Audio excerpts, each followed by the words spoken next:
புதுக்காலம்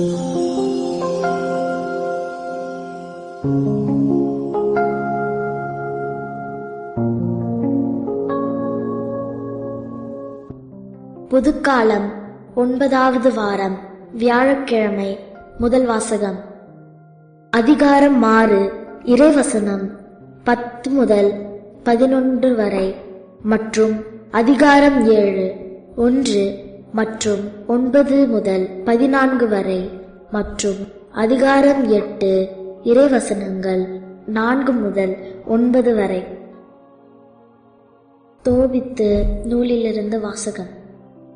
அந்நாள்களில் தோபியாவும் அசாரியாவும் Media நாட்டினுள் சென்று எக்பத்தானாவை நெருங்கிக் கொண்டிருந்தார்கள். ரபேல் இளைஞரை நோக்கி, சகோதரர் தோபியா என்று அழைத்தார். அதற்கு அவர், என்ன என்றார். அவரிடம் அவர், இன்று இரவு நாம் ரகுவேலின் வீட்டில் தங்க வேண்டும். அவர் தமக்கு உறவினர். அவருக்கு சாரா என்னும் ஒரு மகள் இருக்கிறான். அவர்கள் எக்பத்தானாவை அடைந்த பொழுது தோபியா அசரியாவிடம், சகோதரர் அசரியா, உடனே என்னை நம் உறவினர் ரகுவேலின் வீட்டிற்கு அழைத்து செல்லும் என்றார். எனவே ரபேல் அவரை ரகுவேலின் வீட்டுக்கு அழைத்து சென்றார். ரகுவேல் தம் வீட்டு முற்றத்துக்கு கதவு அருகே அமர்ந்திருக்க அவர்கள் கண்டு முதலில் அவரை வாழ்த்தினார்கள். அதற்கு அவர், இளைஞர்களே, வணக்கம், உங்களுக்கு நலம் பெருகட்டும் என்று அவர்களை வாழ்த்தினார். பின்னர் அவர்களை அவர் வீட்டிற்குள் அழைத்து சென்று தம் ஆடுகளுள் ஒன்றை அடித்து அவர்களை சிறப்பாக உபசரித்தார். அவர்கள் குளித்த பின் கை அலம்பி வீட்டு உணவு அருந்த அமர்ந்தார்கள். தோபியா அசரியாவிடம், சகோதரரே, உன் உறவினலான சாராவை எனக்கு மனம் செய்து கொடுக்குமாறு ரகுவேலிடம் கேளும் என்றார். இச்சொற்கள் ரகுவேலின் செவியில் விழுந்தன. அவர் இளைஞரிடம், நீ இன்றிரவு உண்டு பருகி மகிழ்வுடன் இரு தம்பி. என் மகள் சாராவை மணந்து கொள்ள உன்னை தவிர உரிமை உள்ள மனிதர் வேறு எவரும் இல்லை. உன்னை தவிர வேறு எவருக்கும் அவளை கொடுக்கவும் எனக்கு அதிகாரம் இல்லை. ஏனெனில் நீ என் நெருங்கிய உறவினர். ஆயினும் தம்பி, உன்னிடம் ஒரு உண்மையை கூற விரும்புகிறேன். அவளை நம் உறவினர்களுள் 7 மனம் முடித்து கொடுத்தேன். அவளை கூடுவதற்கு நெருங்கிய அன்றிரவே அவர்கள் அனைவரும் இறந்தார்கள். இப்பொழுது தம்பி, உண்டு பருகு. ஆண்டவர் உங்கள் இருவருக்கும் நல்லது செய்வார் என்றார். அதற்கு தோபியா, நீங்கள் இதை பற்றி ஒரு முடிவுக்கு வரும் வரை நான் உண்ணமாட்டேன், பருக மாட்டேன் என்றார். ரகுவேல், சரி, செய்கிறேன். மோசையின் நூலில் விதித்துள்ளபடியே அவளை உனக்கு மணமுடித்து கொடுப்பேன். உனக்கு அவளை கொடுக்கும்படி விண்ணகத்தில் உறுதி செய்யப்பட்டு விட்டது. ஆகவே உன் உறவினலை ஏற்றுக்கொள். இனி நீ அவளுக்கு உரியவன், அவள் உனக்குரியவன். இன்று முதல் என்றுமே அவள் உன்னுடையவள். தம்பி, விண்ணக ஆண்டவர் இன்று இரவு உங்களை காப்பாராக. உங்கள் மீது இரக்கமும் அமைதியும் பொழிவாராக என்றார். ரகுவேல் தம் மகள் சாராவை அழைக்க அவள் வந்தாள். அவளது கையை பிடித்து தோபியாவிடம் கொடுத்தார். மோசேயின் நூலில் விதித்துள்ள சட்டங்கள் முறைகளின்படி இவள் உனக்கு மனைவியாகிறாள். இவளை ஏற்றுக்கொண்டு உன் தந்தையின் வீட்டுக்கு இனிதே அழைத்து செல். விண்ணக கடவுள் உங்களுக்கு அமைதி அருள்வாராக என்றார். பின்பு அவர் சாராவின் தாயை அழைத்து ஓர் ஏட்டை கொண்டு வர சொன்னார். மோசேயின் சட்டம் விதித்துள்ளபடி சாராவை தோபியாவின் மனைவியாக்கும் திருமண ஒப்பந்தத்தை அதில் எழுதி கொடுத்தார். அதன் பின் அவர்கள் உண்டு பருகத் தொடங்கினார்கள். சாராவின் பெற்றோர் வெளியில் சென்று அறையின் கதவை மூடினர். தோபியா படுக்கையிலிருந்து எழுந்து சாராவிடம், அன்பே, எழுந்திரு, நம் ஆண்டவர் நம் மீது இறங்கி காத்தருளுமாறு பணிந்து மன்றாடுவோம் என்றார். சாரா எழுந்து நின்றாள். அவர்கள் மன்றாடத் தொடங்கி தங்களை காத்தருளுமாறு வேண்டினார்கள். தோபியா பின்வருமாறு வேண்டினார். எங்கள் மூதாதையரின் இறைவா போற்றி. உமது பெயர் என்றென்றும் எல்லா தலைமுறைகளுக்கும் போற்றி. வானங்களும் உம் படைப்பு அனைத்தும் எக்காலமும் உம்மை போற்றுக. நீர் ஆதாமை படைத்தீர். அவருடைய மனைவி ஏவாளை அவருக்கு துணையாகவும் ஆதரவாகவும் உண்டாக்கினீர். அவர்கள் இருவரிடமிருந்து மனித இனம் தோன்றியது. மனிதன் தனிமையாக இருப்பது நல்லதன்று. அவனுக்கு தகுந்ததொரு துணையை உருவாக்குவோம் என்று உரைத்தீர். இப்பொழுது என் உறவினள் இவளை நான் மனைவியாக ஏற்றுக்கொள்வது இச்செய்யின் பொருட்டன்று, நேர்மையான நோக்கத்தோடுதான். என் மீதும் இவள் மீதும் இரக்கம் காட்டும். நாங்கள் இருவரும் முதுமை அடையும் வரை இணை பிரியாது வாழ செய்யும். இருவரும் ஆமேன் ஆமேன் என்று கூறினர். அன்று இரவு உறங்கினர். இது ஆண்டவர் வழங்கும் அருள்வாக்கு. இறைவா உமக்கு நன்றி. நற்செய்தி வாசகம். மார்க்கு எழுதிய நற்செய்தி அதிகாரம் 12 இறை வசனங்கள் 28 முதல் 34 வரை. அக்காலத்தில் அவர்கள் வாதாடிக் கொண்டிருப்பதை கேட்டுக்கொண்டிருந்த மறைநூல் அறிஞருள் ஒருவர் இயேசு அவர்களுக்கு நன்கு பதில் கூறிக்கொண்டிருந்ததைக் கண்டு அவரை அணுகி வந்து, அனைத்திலும் முதன்மையான கட்டளை எது என்று கேட்டார். அதற்கு இயேசு, இஸ்ரவேலே கேள், நம் ஆண்டவராகிய கடவுள் ஒருவரே ஆண்டவர். உன் முழு இதயத்தோடும் முழு உள்ளத்தோடும் முழு மனத்தோடும் முழு ஆற்றலோடும் உன் ஆண்டவராகிய கடவுளிடம் அன்பு கூர்வாயாக என்பது முதன்மையான கட்டளை.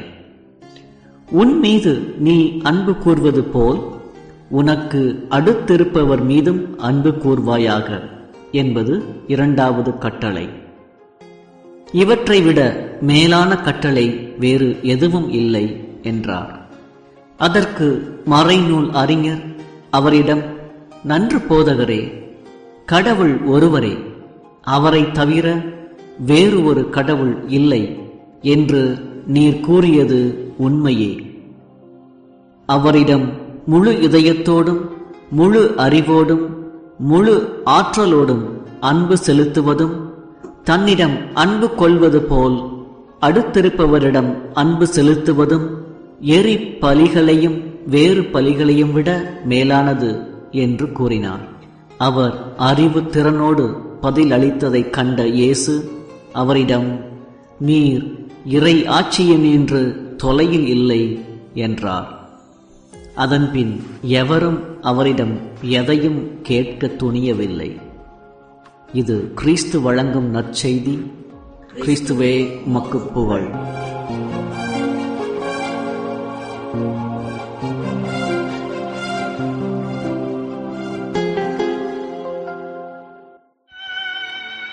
அன்புக்குரியவர்களே, இன்றைய நற்செய்தியில் மறைநூல் அறிஞர் ஒருவர் இயேசுவிடம் அனைத்திலும் முதன்மையான கட்டளை எது என்னும் கேள்வியை கேட்கின்றார். இங்கு கட்டளை என்கின்ற வார்த்தையானது வழிமுறை என்கின்ற அர்த்தத்தில் புரிந்து கொள்ளப்படுவது சிறப்பானது. உதாரணமாக, போக்குவரத்து விதிமுறைகள், டிராஃபிக் ரூல்ஸ் என்கின்ற சொற்றொடரில் விதிமுறைகள் என்கின்ற வார்த்தையானது நாம் பாதுகாப்பாக பயணத்தை மேற்கொள்வதற்கான வழிமுறைகள் என்ற அர்த்தம் கொண்டிருப்பது நாம் அனைவரும் அறிந்ததே. எனவே அனைத்திலும் முதன்மையான கட்டளை எது என்ற கேள்வியை வாழ்வை சிறப்பாக வாழ்வதற்கான மிகச்சிறந்த வழிமுறை எது என்ற அர்த்தத்தில் நாம் புரிந்து கொள்ள முடியும். இயேசு அக்கேள்விக்கு வாழ்வை சிறப்பாகவும் மகிழ்ச்சியாகவும் வாழ்வதற்கான மிகச்சிறந்த வழிமுறை அன்பே என்கின்ற ஆணித்தரமான பதிலை தருகின்றார்.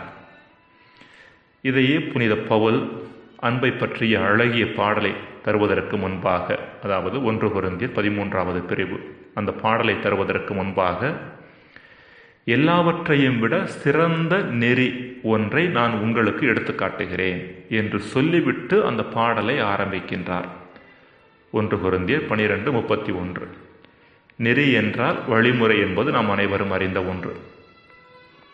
இப்படிப்பட்ட வாழ்வின் ஆதாரமான அன்பு கடவுள் மட்டிலும் மனிதர்கள் மட்டிலும் முன்னெடுக்கப்பட வேண்டும் என்பதை இன்றைய நற்செய்தியிலும், இதற்கான ஒரு சிறந்த உதாரணத்தை இன்றைய முதல் வாசகத்திலும் நாம் பார்க்கிறோம். தோபித்துவின் மகனாகிய தோபியா கடவுள் மீதும் பிறர் மீதும் அன்பு கொண்ட நபராக விளங்கினார் என்பதை நாம் முதல் வாசகத்தில் பார்க்கின்றோம். கடவுள் மீதான அவரது அன்பு அவர் தன் திருமண வாழ்வை ஜெபத்தோடு ஆரம்பித்ததிலிருந்து புலப்படுகின்றது. இன்றைய முதல் வாசகத்தில் சாராவோடு திருமண பந்தத்திற்குள் நுழைவதற்கு முன்பாக அவர் எவ்வாறு மனம் உருகி மன்றாடினார் என்று பார்க்கின்றோம். தன் ஒட்டுமொத்த வாழ்வும் தனது திருமண வாழ்வும் இறைவனது கையில் இருக்கிறது என்பதையும், இறைவனது துணை இல்லாமல் தன் வாழ்வை முழுமையாகவும் அர்த்தமிக்க வகையிலும் வாழ முடியாது என்பதையும் அவர் தெளிவாக உணர்ந்திருந்தார்.